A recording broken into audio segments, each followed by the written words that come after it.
Hello সবাইকে, good morning. আজকে সকাল থেকেই ব্লগটা চালু করছি। আজকে শরীরটা একটু বেটার লাগছে, কালকে আবার খুব বেশি খারাপ লাগছিল, তাই কালকে সারাদিন ব্লগ দিতে পারিনি। তো সবাই আশা করি ভালো আছেন, আমিও আছি মোটামুটি, ভালো বলবো না কারণ এখনও ঠিক মতো শরীরটা ঠিক হয়নি।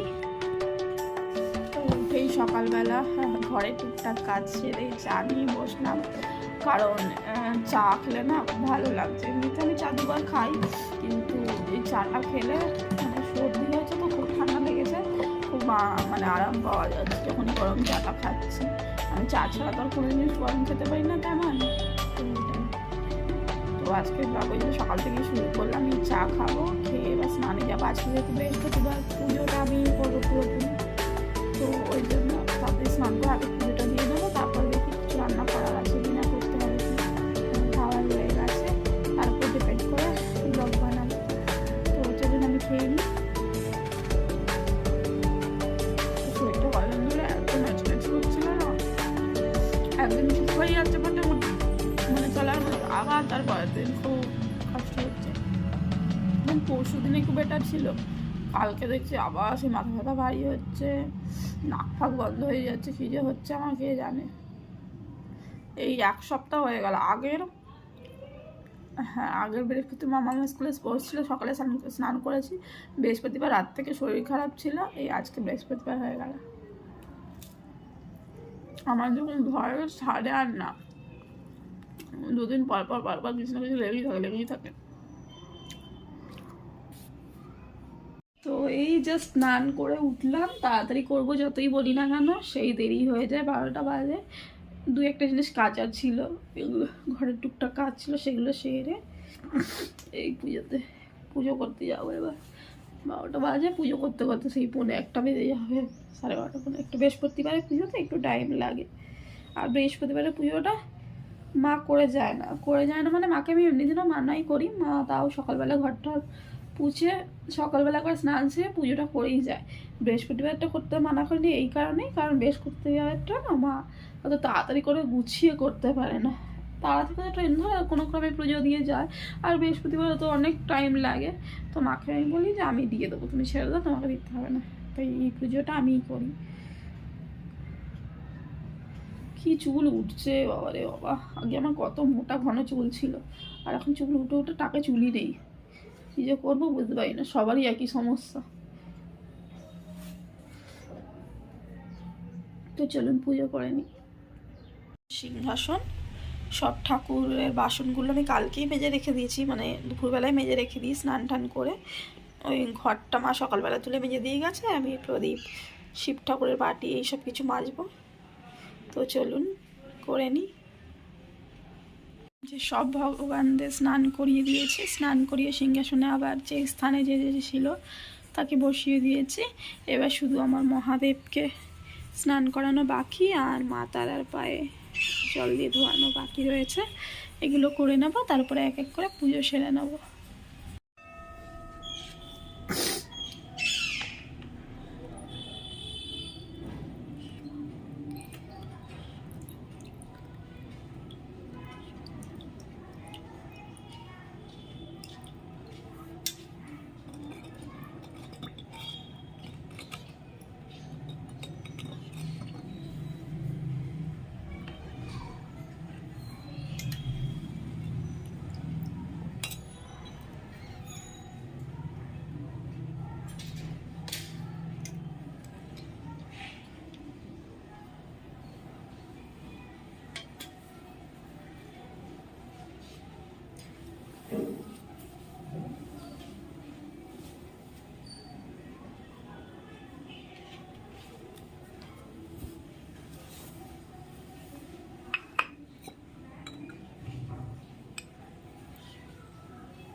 ঠাকুরকে সাজিয়ে দিয়েছি, পুজো দিয়ে এবার ঠাকুরকে খেতে দেবো। আমার না বৃহস্পতিবারে পুজো দিতে খুব খুব খুব ভালো লাগে, সেজন্য কেন খুব ভালো লাগে।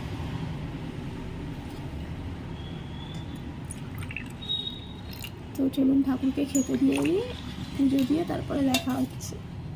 পুজো কমপ্লিট হলো, তো দেখুন আমার ঠাকুরকে কেমন লাগছে সাজানো।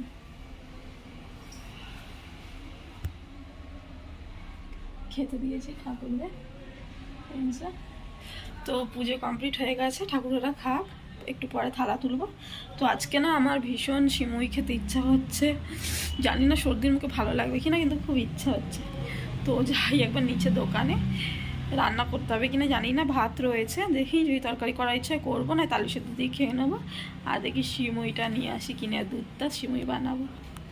তো ওটাই যাই, দোকান থেকে ঘুরে আসি, তারপরে আবার ভিডিও অন করছি। তো খাওয়া দাওয়া হয়ে গেছে, ছাদে গেছিলাম, কটা রিলস বানিয়ে এলাম, তাই ড্রেসটা চেঞ্জ করেছি। তো ছাদে যাওয়ার পেছনে, রিলস বানানোর পেছনে এটাই কারণ ছিল, যে বললাম না আপনাদেরকে যে দোকানে যাব, সিমুই আনবো, আর কি বেশ বলে সিমুই বানাবো, দুধ নিয়ে আসবো। তো ব্যাপারটা হয়েছে কি, গেছি দোকানে, সিমুইও নিয়ে এসেছি, দুধও নিয়ে এসেছি, ভালো কথা। কিন্তু এবার হয়েছেটা কি, নিয়ে তো এসেছি, এবার আগের একটু দুধ ফ্রিজে রাখা ছিল, একটু মানে অনেকটা মতনই ছিল। তো আমি ভাবলাম যে দুধটা নিয়ে এসেছি সেটা যখন গরম হচ্ছে হোক, আর বাকি দুধটা সিমুইটা ভেজার মধ্যে দিয়ে দেবো। তো আগের দুধটা আমি কী করেছি, ভেজে সিমুইতে দিয়েছি, আবার যেহেতু কিছুটা দুধ লাগবে, তাই যে দুধটা এখন নিয়ে এসেছি গরম করছিলাম সেটাও দিয়ে দিয়েছি। ভুলটা আমার এটা হয়েছে, তখন যখন দিয়ে নাড়ছি তখন তো হচ্ছিলই, ভুলটা এটাই হয়ে গেছে যে আমি ঠান্ডা দুধটা, মানে আগে দুদিন আগেকার রেখে আনা যে ফ্রিজের দুধটা ছিল আগে, যে দুদিন আগেকার, সেই দুধটা তো ঠান্ডা ছিল, দিয়ে দিয়েছি, গরম করিনি, এটা ভুলবশত।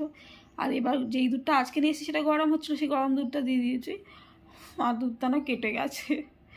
এবার সিমুই তো অনেকটাই করেছি, জানি না খেতে পারবো কি না, মনটাই পুরো নষ্ট হয়ে গেল, ভালোই লাগছে না আর। তো সিমুই বানিয়ে ফেলে তো দেবো না, কিছুটা খেয়ে দেখবো, যদি খাওয়া যায় তো ভালো, নয় তো লাস্টে ফেলেই দিতে হবে। মা তো শুনেই এসে চেঁচামেচি করবে, বলে তুই কেন দুধটা দিতে গেছিস, জানিস না কেটে যাবে, এই ওই। তো কী আর করবো, জেনে বুঝে তো দিইনি, দিয়ে ফেলেছি, এখন আর কি করা যাবে। তো তাই তখন সিমুইটা না বললাম, রান্নার কিছু করিনি, ভাত করেছি, আর অমলেট ভেজে নিয়েছিলাম, খেয়ে নিয়েছি। খেয়ে মনটা খুবই খারাপ লাগছিলো, ভালোও লাগছিলো না। তো কি করবো, ভাবলাম ড্রেস চেঞ্জ করে নিই, ছাদে গিয়ে একটা রিলস বানিয়ে আসি। তো ছাদে গেছিলাম একটা রিলস বানাতে, বানিয়ে এসেছি। তো ওটাই বানিয়ে এবার ভাবলাম আপনাদের সাথে তো বলাই হয়নি এই ব্যাপারটা। তো এবার একটুখানি শোবো, কারণ আসলে আবার বিকেলবেলা মাথায় যন্ত্রণা আরম্ভ হবে। তো ড্রেসটা চেঞ্জ করে নিই, তারপরে শোবো। এই যে এই ড্রেসটা পরে রিলস বানাচ্ছিলাম, হ্যাঁ এই যে। তো রিলস বানালে না মনটা একটু ভালো হয়ে যায়। তো এবার চলুন ড্রেসটা চেঞ্জ করে নিই, আবার আপনাদের সাথে পরে দেখা হচ্ছে। তো এখন সন্ধ্যা হয়ে গেছে, দুপুরবেলা ঘুমিয়ে পড়েছিলাম রিল টিল বানিয়ে এসে। তো ঘুমিয়ে পড়েছিলাম, ভালোই ঘুম হয়েছে, 6টার পরে উঠেছি, তাও একটা স্বপ্ন দেখে উঠেছি, পুরো স্বপ্নটা আজকে দেখতে পেরেছি। মানে কখনোই আমি পুরো স্বপ্ন কমপ্লিট করতে পারি না, শুরু হয় সকালের দিকে, মা ডেকে দেয়, ওট ওট ওট দরজা দিবি ওট, তো স্বপ্ন আর কমপ্লিট হয় না। বাট আজকে যেহেতু বাড়িতে কেউ ছিল না এই টাইমে, বিকেলের টাইমে, তো আজকে পুরো স্বপ্নটা কমপ্লিট করেছি। বাট এখন মনে হচ্ছে স্বপ্নটা না কমপ্লিট হলেই ভালো হতো, কারণ এমন স্বপ্ন দেখেছি যেটা বাস্তব হওয়া খুবই মুশকিল। তো স্বপ্নটা ভালো না খারাপ সেটা বলতে পারবো না, খারাপই হবে হয়তো আমার জন্য, বাট এটা হওয়া কখনোই পসিবল নয়। তো যাই হোক, স্বপ্নটা দেখার পর না মুডটা খারাপ হয়ে গেছিলো, অনেকক্ষণ নিয়ে স্বপ্নটা নিয়ে ভাবছিলাম এরম কি হবে, না না এরম হবে না, এরম কি হবে। তো এইসব ভাবছিলাম, ভাবতে ভাবতে 1 ঘন্টা কাটিয়ে ফেলেছি চুল আজ বাঁধতে গিয়ে বসে বসে। তাহলে দূর আমি এসব মানে এইসব জিনিস নিয়ে এত ভাবছি কেন। তো অনেক করে ভাবার পর ভাবলাম দূর এসব নিয়ে আর ভাববো না, ভাবতেই থাকবো, টেনশন বাড়বে এই সব কিছু। তো বাদ দিয়ে এমনি টেনশন কম নেই, আর টেনশনের কারণে আমার এত শরীর খারাপ করে, আর অলরেডি শরীর খারাপ হয়ে আছে, তার মধ্যে দিয়ে এত ভাবি, মাথা ব্যথাটা বহু কষ্টে মাথা ভারী, আর মাথা ব্যথাটা একটু কম আছে, আরও বেড়ে যাবে। তা ভাবলাম দূর যা হবে দেখা যাবে, এত কিছু ভেবে তো লাভ নেই, যাই বরঞ্চ কি চা খেয়ে নিই। এই করে করে 7টার পরে চা বসালাম, এই এখন 8টা বেজে গেছে, চা নিয়ে বসলাম, একটুখানি ফোন ঘাঁটছিলাম, ভাবলাম ব্লগটা চালু করি। এখন সবথেকে বড় কাজ করব, রান্নার কাজ। কারণ দিনের বেলা তো তেমন কিছু রান্না করিনি, রাতে তো করতেই হবে, কারণ রাতে মা খাবে। দিনের বেলা যাই থাকে খাওয়া হয়ে যায়, রাতের বেলা মা খাবে, মায়ের টিফিন বানাবো, মাকে নিয়ে যাবে। তো এইসব নিয়ে এখন চিন্তা করছি যে কী বানাবো। সবথেকে বড় টাস্ক যে ভাবাটা কী বানাবো, তো ভেবে পাচ্ছি না। ভেবেছিলাম কি, মাকে বলেছিলাম দুপুরবেলা ফোন করে যে ঝাল ঝাল তো কিছু খেতে ইচ্ছে করছে, তাহলে কি চিকেন নিয়ে আসবে, বানাবো। ওষুধ আনতে যাওয়ার কথা ছিল, তবে মা বললো হ্যাঁ তাহলে নিয়ে আয়, কিন্তু ব্যাপার একটাই যে চিকেন তো অল্প আনা যায় না, আনলেও নিজের মন পছন্দের মাংস দেয় না, 500 আনতেই হবে। আর 500 মাংস আমি একা খেতে পারি না, কারণ মা তো খায় না, আর আমার 2 দিন ধরে রেখে চিকেন খেতে একদমই ভালো লাগে না। তো যাই হোক, তাও দোনো করছিলাম আনবো কি আনবো না। তো যেহেতু ঘুমিয়ে পড়েছিলাম, দেরি করে উঠেছি, আর ইচ্ছা করলো না বাজারে যেতে, কারণ ভাবলাম এই সন্ধ্যেবেলা আবার বেরোবো, বাবা যদি ঠান্ডাটা লেগে যায়, মাথা ব্যথাটা একটু কম আছে, তাই আর বেরাইনি। আর মনটাও ঠিক লাগছিলো না, বেরাইনি। তো এখন এবার ভাবছি তাহলে কী রান্না করবো, এটাই বড় ব্যাপার। মাথা খারাপ হয়ে আছে, দেখি কিছু একটা তো বানাতে হবে, এখন পর্যন্ত ভেবে উঠতে পারিনি, দেখি কি বানাবো, তারপর আপনাদের বলবো কি বানালাম। আর যদি পসিবল হয় ব্লগটাও কন্টিনিউ করব। তো কি রান্না করব ফাইনালি ডিসাইড করে নিয়েছি, ডিমের ঝোল করলাম, ঝোল না ডিম কষা টাইপের করলাম, কারণ আজকে সবজি খেতে ইচ্ছা করছিল না। তো ওটাই, মাও আজকে একটু তাড়াতাড়ি এসছে তাই। কিন্তু আজকে কারেন্ট চলে গেছে, কী করবো, বসে বসে ভালো লাগছে না। একটা সিরিজ দেখলাম ফোনে, তো এই রান্নাবান্না করে বসলাম, সিরিজটা দেখতে দেখতে রান্না করছিলাম। তো এবার মা টুকটাক কাজ করবে, কাজ টাজ করে তারপরে খেয়ে নেবো আমরা, খেয়ে দিয়ে শুয়ে পড়বো তাড়াতাড়ি। দেখি কারেন্ট কখন আসে, আধা ঘন্টা হয়ে গেল, প্রায় গেছে। তো আজকের ব্লগটা এখানে এন্ড করছি, সবাইকে টাটা, বাই বাই।